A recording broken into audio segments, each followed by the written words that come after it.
the prophecies, like he didn't make a false prophecy, he made just full. Yes, chapter 30 is a false prophecy. It embarrassed him. I mean, like, okay. I'm telling you, chapter 30 is a false prophet and humiliated him. There's a false prophecy right in the Quran. Right here. Alif, Lam, Mim. The Romans have been defeated. That's Pikthal. It's Arum, but Arbery says Greeks. Now watch. The Romans have been defeated in the Near Land, and they, after their defeat, will be victorious within 10 years. Actually, it's within a few years. Bid means anywhere from 3 to 9, according to the scholars. Allah's is the command in the former case and the latter, and in that day, believers will rejoice. So, let me ask you a question. From these verses, when were the Romans defeated? What happens is like 3 to 9 years or something, 3 to 7 years. No, when were they defeated? Oh, wasn't they defeated like 5-7 years after? After what? After this, the prophecy was made. When did the Romans suffer defeat? The Romans were defeated. When did they lose?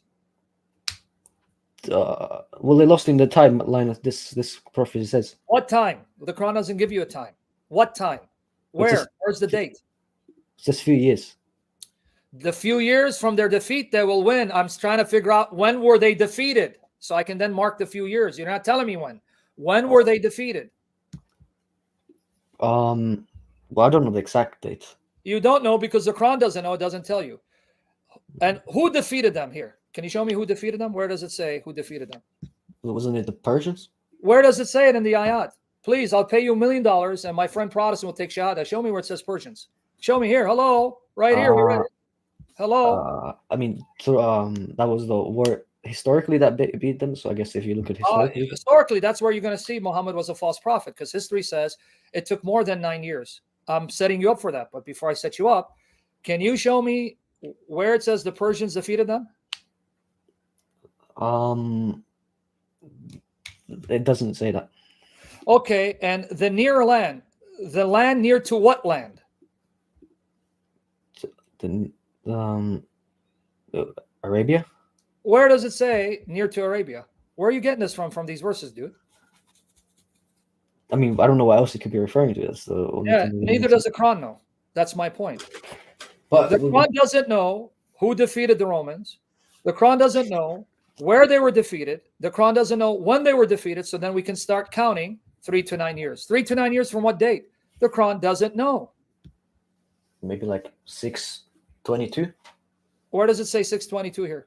Isn't that when they defeated them or something like that? Where does it say 622? For the love of your Allah, show me that in the ayat. I don't think it says, but why does it have to say it? Why can't it just... Because this is the prophecy, right? I'm reading it. Oh, okay, Romans defeated. Who? Oh, it doesn't tell me. The land nearby. Nearby when? Doesn't tell me. Few years from what date? Doesn't know. How am I going to know this prophecy is true when I don't even know the details? What are you talking about, man? Yeah, and then I'm going to introduce another problem for you. You ready? Yeah. The Quran was written with consonants, no vowel markings, right? Yeah. Did you know that without the vowels, you can actually translate the Arabic without the vowels? The Romans have conquered in a near land, and in a few years they shall be defeated. And there are Quran translations that translate it that way. Let me show it to you. So now you're going to have to convince me one reading is right and the other is wrong, because there are Qurans in English that don't translate the Arabic consonantal text this way. Here, let me show you. The prophecy that exposed Muhammad as a fraud, okay? Right here. Right here, my article, I'm going to show it to you. Now, guys, watch. These are the so-called prophecies of Muhammad. If Christians use these kind of arguments, they will laugh at us and never, ever take us seriously. Now, let me enlarge it. Thank the Lord, the Bible has supernatural prophecies that even archaeologists confirm, but we'll put that aside. Okay, now watch here. Here, I'm going to prove to you that the Arabic consonantal text can be interpreted one of two ways. I'm going to show you. Let's go here. Right here. Let's go down. And even there were some early qira'at that read differently. Here. This is the Message, a translation of the Quran. Look how it reads. Are you ready? Yeah. The Romans have won. Wait, the Romans have won at the lowest part on the earth. But after their victory, they will be defeated. They're going to be defeated. But hold on. The other version says, right here, right? The Roman Empire has been defeated in a land close by, but they, even after they're defeated, theirs will soon be victorious within a few years. So here it says they've been defeated, and in a few years they'll be victorious. But these Quran translations say that's not what the Arabic says. The Arabic says, therefore, the Arabic says, the Romans have won at the lowest part on the earth, but after their victory, they will be defeated. In a few more years, the decision before and after is for God, and on that day the believers will rejoice. Now here is another Quran translation, a reformist translation. The Romans have won at the lowest point on the earth, but after their victory, they will be defeated in a few more years. So how do you know which of the two readings is correct? Is it just two different qira'ats? Okay, but they're not saying the same thing. Complementary? How? One says the Romans have been defeated and they'll be victorious in a few years. The other says the Romans have won and they will be defeated. They're complementary. Are you sure about that, dude? Oh, okay. So it's like different qira'ats that say that? Or what yeah, there are some readings that read the Romans have won and they'll be defeated. And this is mentioned by Dawi. Because there's a difference between ghulabat and ghalabat, right? And say, my tongue, dude, I have a lisp and you guys want me to read. Sayaglibun and sayughlabun. Anyway, sorry, butchering it because I have a lisp. But put that aside. Let's go with the traditional. The Romans have been defeated. In a few years, they'll be victorious. And now if I bring in your scholars, it says that this passage of the Quran was sent down around 615 AD, right? Yeah.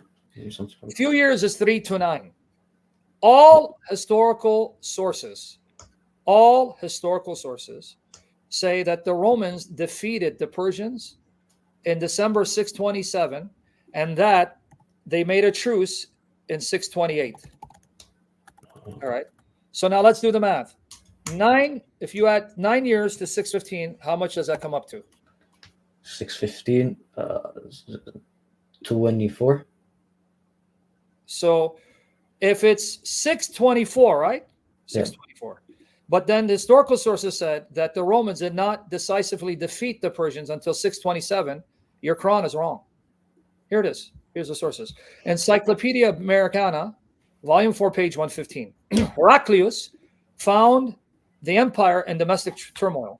The Slavs threatened in the Balkans, the Persians and the Visigoths in Asia Minor. In 615, the Persians reached Bosporus, and in 619, they conquered Egypt. At first, Heraclius concentrated on internal reorganization of the empire. Then in 622, he left Constantinople to begin a counterattack against the Persians. His military reforms bore fruit when he destroyed the Persian army at Nineveh on what day? 627. That's not 3 to 9 years. Your Quran is a lie. Oh, let me give you some more. That was Encyclopedia Britannica, right? All right. Yeah. Let's read again. When under Heraclius, Encyclopedia Britannica, let's see. What's the date? When did they conquer? Let's see. Okay.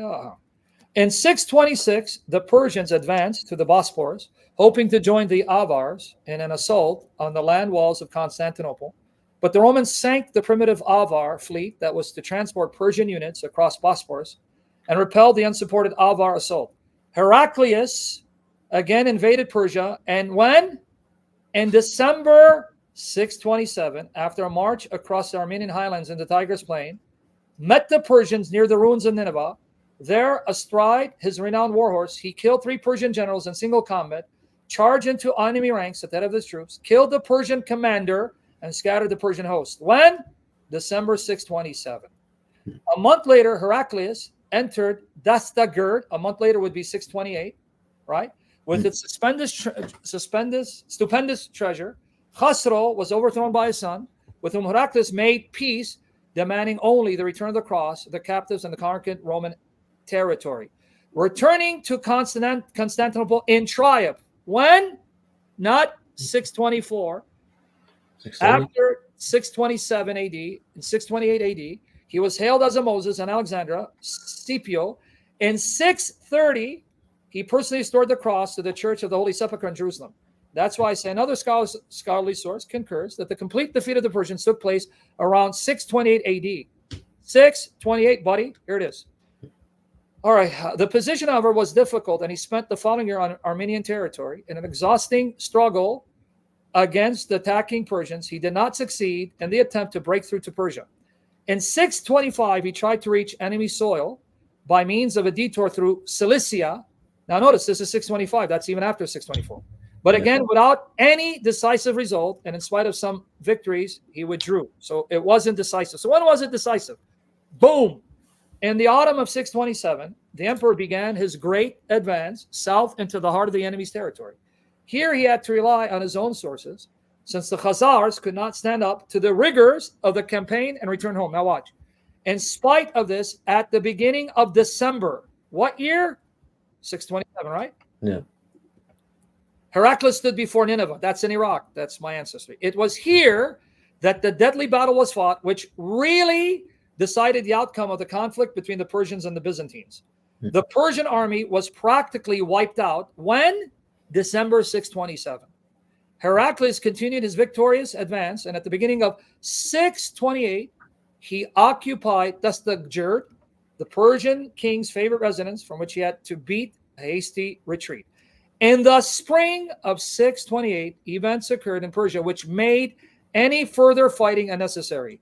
Your Quran is a lie. It didn't happen within 3 to 9 years. So your appeal to miracles, a lie. Your appeal to prophecy, a lie, because there's a false prophecy in your Quran. So what do you got left, man? I mean, but what about what about, like, because I mean, so how would you answer the biblical answer? Buddy, if there's a false prophecy, then it's over.